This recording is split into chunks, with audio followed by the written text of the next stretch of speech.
Now she's teaching them something that I don't really want them to do, which is to walk on the ledge, but I guess it's part of cat training. Yes, I know this porch is dirty. This porch is an abandoned house. I changed the carpet like 2 years ago. I ordered a new one, but there's homeless people and neighborhood people that come up on these abandoned houses and party at night. I blow them off actually with a blower, and I did order a new carpet for this one because people were complaining about it. But normally these cats would be under trees, and there would be these lice that come from trees that fall on them. She's trying to walk them out in the street. This is one of the bad characteristics of Moon, is she lives 2 blocks away, and she brought these kittens over here. Oh, for 2 pieces or 3 pieces of ham. Every time she brought a kitten, I gave her a piece of ham, and she brought these kittens over here. But normally she walks them back and forth. They can get hit by cars, and I know she loves them, but she has some bad habits, and um, her kitten survival rate is not good. So these ones are going to be watched carefully until they get to the age of these two. These two are adolescents. These ones are toddlers, and these toddlers shouldn't be walking around anywhere. Even an adolescent shouldn't be in the street. Not until they're a full-grown kitten. But these toddlers are doing some war games here. They learn self-defense and stuff in this way. If they get around each other's eyes or something, see, the mom will kind of separate them. She wants to take them away and bring them up the street, but this time of year there's a lot of predators for young dogs running loose, teams of dogs running loose, possums, raccoons, and even other male cats. If they're not their offspring, they will get killed. So, or sometimes just carried away or something.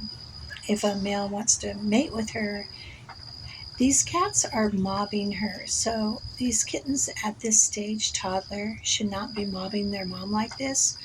But she wasn't feeding them very well until she brought them over here. She was feeding like one or two. And so they're kind of desperate for attention. They've got psychological problems, really.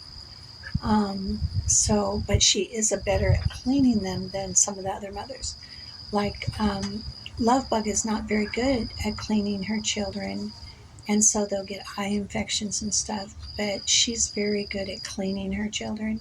And this is why you want all the way up to the adolescent stage. This is the age of these two here.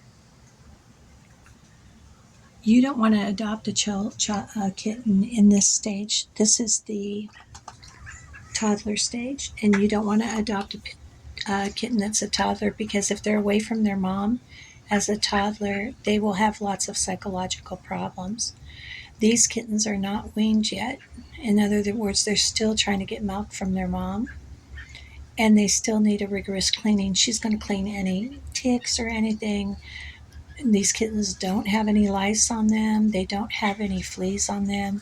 I put dimaceous earth on. You can't get the dimaceous earth near their eyes, because if the dimaceous earth is near their eyes, it will cut their eyes.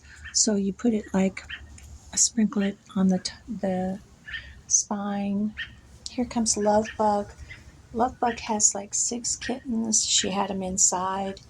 We have to come over here and let her in and out. And the old man whose abandoned house this is, he wants to close the doors. He doesn't want the doors open, obviously. So we don't. Lovebug can get stuck inside, but she can't get stuck outside.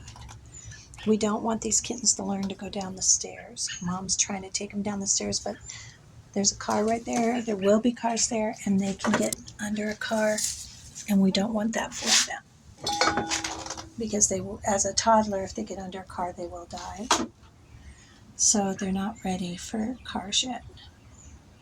as an adolescent, this age here, which Wolf and his sister Bambi are at, they can get out of the way of car. These ones won't. Infants and toddlers won't get out of the way of car. So they're learning to climb. They're learning to fight.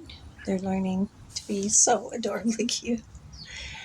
And they will live their life outdoors just like their moms do. I really like this little one, Figaro, because he's got a yin and yang on his chest, half white, half black. And he's a very gentle kitten. This one right here, I don't know what its name should be, but it's a crybaby. It disturbs all the others. And the gray one is cute, frisky, and very quiet. So there's two of the Siamese ones that make cry a lot. And there's this one, I think that's Luna, that's aggressive. She keeps really biting people hard. I went to separate her once, and she actually had a mouthful of skin of another kitten. I haven't named these Siamese yet. One's Luna because it was the first one that Moon brought, and it's probably a boy, so Luna's probably not the name for it. I'm doing a longer video because YouTube needs these watch hours, and you'll see this porch transform, but I'm just enjoying, it's a little bit cooler day here. These homeless people and stuff, they party here, and they even use the bowls that we put out for the cats for their soup and whatever that they have. God bless them. So I usually put a stack of clean bowls and forks and stuff for the homeless people. But when I come back, it's not like they throw it in a garbage can. There is a garbage can here, but they don't. They just leave a mess. But that's okay because at least they're eating as humans and living as humans. Now you'll see all this dirt from when she just went in the dirt. Those are not fleas. They've had dimaceous earth. I don't agree with the chemical flea baths because that's a chemical that makes them really sick. And the 3 flea drops makes them really sick. But the dimaceous earth works wonderful. You can even put it on the ground. They can even eat it. They can eat the dimaceous earth. This is just because this porch needs to be blown off and these little sawdust or whatever is getting on them. But, oh, this one is so cute. It's Figaro. Figaro's cute. So, it won't do me any good to figure out what kittens are aggressive and what kittens are victims because they have to learn how to fight. But if they get too rough, I'll separate them. Their mom went somewhere. That's the thing about Luna. She's kind of a negligent mother, really. So I'm probably going to put them. You can't carry them. If you have a basket like this for carrying kittens, it's really good. But if you carry them, bend over and keep them low to the ground in case they fall out or jump out. I saw a woman once that was adopting kittens, and she actually dropped a kitten from holding it at her height, which would be a big drop for a kitten. And these Siamese are really aggressive. Can you just be cute instead of aggressive, huh? See, this is a crybaby and it's beating up on Figaro. Oh, Figaro, so sorry. See how this one's taking actual bites of the flesh? That's not good. It's actually being kind of mean. They do have to learn how to fight, but they shouldn't be getting bites of the flesh like this. Figaro! And this one's kind of a loner. It stays alone a lot, probably because it doesn't want to get beat up. No, there we go. Look at that little run. And like I said, I will clean off this porch of this abandoned house. And I do get comments about it, but one, it is good for them to encounter different kinds of dirt and bacteria, because otherwise when they go outside they'll get really sick. It's sort of like a vaccine, and they're looking at their natural environment. Like this one has a leaf in its mouth, you know, and it's backing away from it. It's so cute. But their mom has completely left 100%, and that's not good. They do this, but usually they have an uncle that watches, like for years, with the Taylor's cat, with all of these cats, the older ones, when they left, an uncle would look over the kittens. But Ying and Falcor, they just don't have that in them to watch the kittens for their sisters. So um,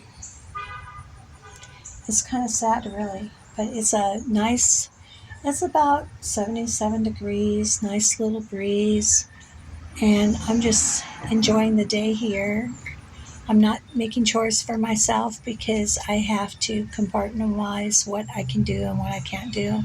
So I'm not going to clean off this porch today. If you want to clean it off, you come clean it off. I will have my day. I do it about once a week. I'll clean off each porch at each rescue house about once a week. And I used to clean it like twice a day because the homeless people and stuff would make these messes. And I decided I just wouldn't do that.